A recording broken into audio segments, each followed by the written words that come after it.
So ayan, hello, good afternoon mga koray. At yan, pinapakita ko sa inyo mga koray kung paano ko maggawa ng extension. Ito yung mga heavy duty mga koray. At siyempre, pinagawa tayo kasi para mapalitan na yung mga dating extension doon mga koray. Ito po ay mga pang heavy duty at kailangan din ito sa pagwi-welding.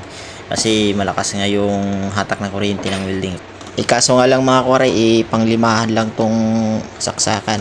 So, bali yung ilaw dyan, yung pang welding, pang grinder at yung pambariya na dyan na yan mga koray, bali 5 lang yan. So hindi ko na sa inyo pinakita mga koray kung paano ko ipabrake yung lagayan yan, yung naka sabit sa wall. So dinisenyo ko talaga yan mga koray na isabit sa dulo ilalagay. At mas maganda yung nakasabit siya kasi hindi magagalaw-galaw yung yung extension.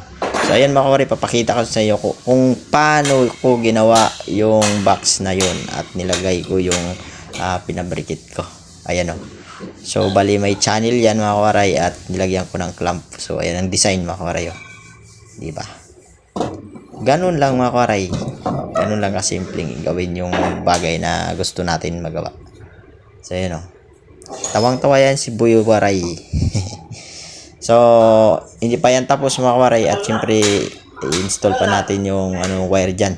Yun sa taas. Kasi dyan natin ilagay. So ayan o.